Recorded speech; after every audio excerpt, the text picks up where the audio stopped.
미국이 뉴욕, 한국의 강남 집값을 비교해서 미국의 뉴욕, 뉴저지의 비싼 아파트 뭐 50억이라 칩시다. 1년에 보유세를 2.8%를 때립니다. 한국은 사실상 뭐 0%씩 10분의 1입니다. 10분의 1. 50억짜리 아파트라면 미국은 1년에 보유세가 얼마? 1억 5천 정도. 한국은 10분의 1, 1,000, 한 400, 500. 한 달에 한 돈 100만 원. 네. 이거 때리면 집값 잡을 수 있다. 그러면 한계 기업인 건설회사들, 정부의 한국은행의 통화량 찍어내는 걸 가지고 먹고 사는 그 건설사들, 대기업 건설사들 중에서도 많습니다. 그 건설사들을 싹 다 그냥 부도 처리해버려야 돼요. 일시적으로 여러 가지 혼란들이 오겠지만, 그렇게 한 대표적인 나라가 있느냐? 중국을 보면 되는 거예요.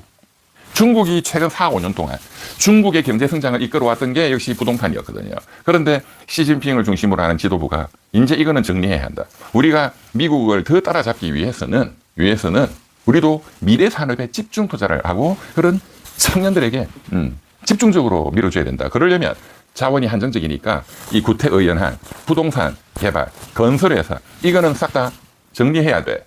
그래서 지난 4, 5년 동안 중국의 2위면 세계에서 2위입니다. 그렇잖아요. 그 헝다그룹 디폴트 진행되고 있단 말이에요. 파산 절차가. 3위 비구에안 위안 엄청난 그 부동산 개발 그룹이죠. 이것도 역시 정리 디폴트. 그런데 최근 지난주 뉴스에 너무 놀라운 것은 1등 부동산 개발 그룹인 원커도 이제 시진핑이 날려버린다. 디폴트를 중국 공산당 수뇌부가 결정했다 하는 게 중국 인민일보에 발표가 되었습니다. 이건 엄청난 겁니다. 이것은 시진핑 주석이 지금 13년째 하고 있죠. 5년 임기시. 5년 10년 하면 끝인데 헌법 바꿔가지고 또 잘하니까 인민들이 박수 치는 거야. 계속 더 해라. 네. 시진핑은 경제에 있어서 이렇게 엄청난 개혁을 단행함으로써 저는 시진핑이 이제 2년 후에 다시 네 번째 5년은 거의 따놨다라고 저는 봅니다. 20년 한다. 물론 경제에 대해서 시진핑이 직접 나서지는 않습니다. 이제 2인자인 국무원 총리, 그러니까 행정부를 총괄하는 이제 3년 전에 돌아가신 그 유명한 리커창, 북경대 수석 졸업한 정말 천재입니다. 그 사람. 한국에 왔었죠. 박근혜 대통령 때. 네, 저도 그때 직접 뵀었어요. 그 한국과 중국 간의 혁신, 벤처, 작은 벤처 회사들을 중국에 데려가서 중국에서 상장하고 키우겠다. 어떤 그런 프로젝트. 뭐 최순실 게이트에 다 없어졌대. 그때 제가 이제 중국에 많이 갔었고, 많이 중국의 정치, 경제에 대해서 많이 알게 됐습니다. 한 4년 동안. 예. 제가 그냥 뭐 입으로 하는 게 아니에요. 다 경험과 그런 걸로 하는 거지. 그래서 이제 그 리커창 동지, 저는 동지라고 말하고 싶습니다. 제 사상적 동지. 이 부동산을 완전히 썰어버려야 된다. 이제 한계 기업들은. 그 리커창이 나서서 2위, 3위 그룹을 디폴트를 날려버린 거예요. 리커창이. 그런데 이제 1위, 이건 지금 이제 시진핑. 지금 이제 리커창 후임인 국무원 총리는 리창이죠. 리창 총리가 하고 있는 것이죠. 그리고 리커창 때 그 한 5년 전이죠. 중국도 이제 부동산 이게 법을, 그리고 북경 상하이에 이렇게 비싼 아파트 막 가격이 엄청나게 폭등하고, 이제 이거를 잡기 위해서 정해져 있는 답은 보유세거든. 그러니까 보유세를 그냥 때려버렸어. 그 이제 대도시에. 북경, 상하이, 그 다음에 이제 개혁개방도시, 뭐 텐진, 뭐 이런데. 그 결과가 어떻게 됐느냐. 이게 중요하잖아요.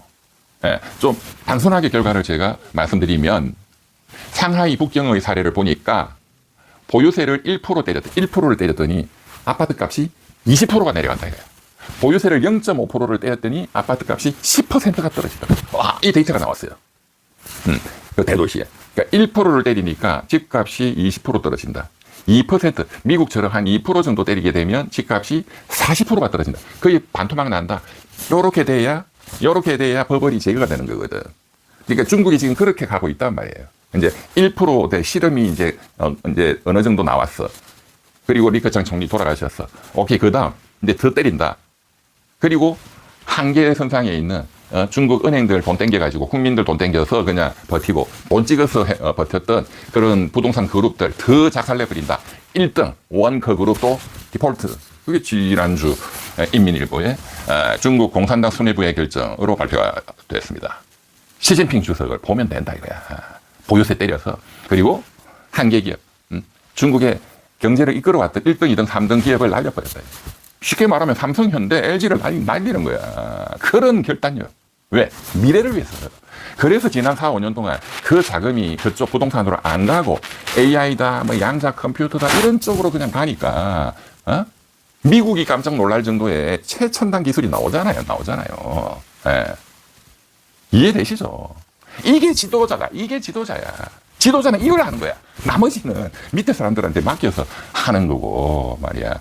환단고기 떠들고 바둑 두는 게 지도자가 아닙니다. 뭐 무슨 호랑이 담배 피는 소리하고 하는 게 아니다. 시시껄렁하게 뭐 짜잔한 거 뭐 숫자가 좀 잘 답변하니까 아니 니 그냥 차관해라.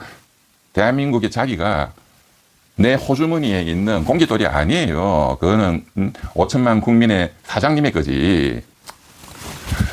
네. 자, 오늘 제가 좀 더 깊숙하게 중국의 사례를 위주로 보유세의 효과, 그리고 이제 한계 선상에 있는 그 부동산 건설 회사를 정리해야만 그 자금을 우리 혁신적인 그리고 청년 세대의 그런 자금으로 돌릴 수 있다라는 구체적인 정책적 그 대안, 뭐 제가 뭐 대안을 낸 것도 아니에요. 그냥 뭐 바로 옆에 있는 중국을 보면 돼. 그렇죠? 그리고 어떤 근본적인 경제의 혁신, 그것은 미국을 보라 이거야. 미국을 보라. 그러면 되는 거야. 그런데 미국도 싫다, 중국도 싫다, 그냥 나는 할 게 없어, 그냥 선거 때나 대충 막 국민들 속이자. 이러면 어떻게 됩니까? 일본을 보라 이거야. 일본을 보면 되는 거야.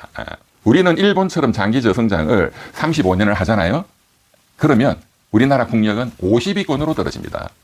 우리나라 국력은 지금 10위권에서 50위권으로 떨어집니다. 우리는 더 저출산이고 더 고령화가 심각하기 때문에 그렇습니다.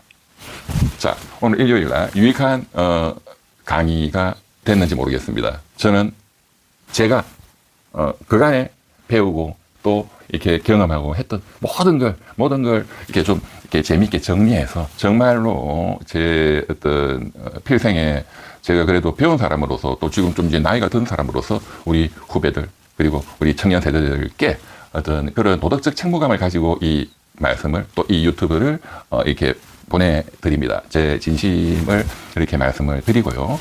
예, 정말로 우리가 진지하게 어떤 당파성, 정파성 이런 수준 낮은 이런 데서 좀 깨어나가지고 정말로 이 대한민국이라는 민주공화국을 경제적으로도 민주공화국으로 90% 서민이 주인이고 이 사람들이 잘 사는 정말로 청년 세대가 잘 사는 말이야. 예. 재벌 있는 새끼들만 해쳐먹는 그런 썩어 빠진 도박판 경제 이런 거를 이제 진짜 한번 바꿔보자. 정치는 피를 흘리면서 많이 바꿔왔잖아요. 왜 경제는 똑같냐 이거야. 그러면서 무슨 박정희를 욕하고 전두환이를 욕하냐 이거야. 그거를 이끌어왔던 박정희 전두환이라는 독재가 중요한 게 아니라 김학렬, 쓰루, 학이 일본으로 따르면 쓰루예요, 쓰루. 그래서 박정희 대통령이 항상 김학렬 부총리 막걸리 먹자 새벽에. 그래서 돌아가신 거지, 일찍. 쓰루. 그 다음에 전두환이 때는 김재익 박사님.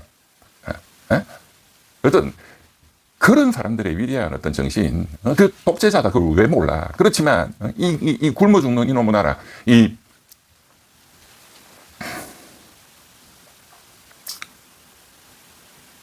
그때만 해도 글을 보면 60년대, 70년대 백성이라는 말을 많이 썼더군요. 언론도. 이 굶어 죽는 보릿고개에 헤맸던 그 백성들을 위해서 내 배운 것을 바친다. 그 김학렬 부총리는 하고 김재익 수석 다 미국 유학 갔다 왔죠. 그 당시 거의 후진국 중에서 제일 후진국이지만 그래도 또 정부가 또 미국이 이제 발탁해가지고 스탠퍼드 넣고 하셨죠. 굉장히 좋은 대학교 넣었습니다. 굉장히 우수한 분들이죠. 자, 그런 어떤 국가에 대한 국민에 대한 어떤 충성심을 가지고 배운 사람들이 좀 살자. 나이 먹을 만큼 먹었으면 알 만큼 알고 좀 탐욕스럽게 살지. 나이 처먹어가지고 솔직히 말해서 서울대로 오고 엘리트들이 할 짓 없어가지고 그 지 마누라 하고 뭐 강남 아파트 또는 뭐 주식 뭐 살까 눈 빨개가지고 거짓 하는 거 보면 정말로 입에서 욕 나와요. 아유 인간아. 네. 재밌었습니까? 재밌어야지. 네. 어떤 어려운 이야기도 재밌어야지 이해가 되는 거죠. 또 그렇게 어려운 거는 없어요. 알고 보면 다 상식적으로 이해가 되는 것이다. 자, 오늘 일요일 이병철 TV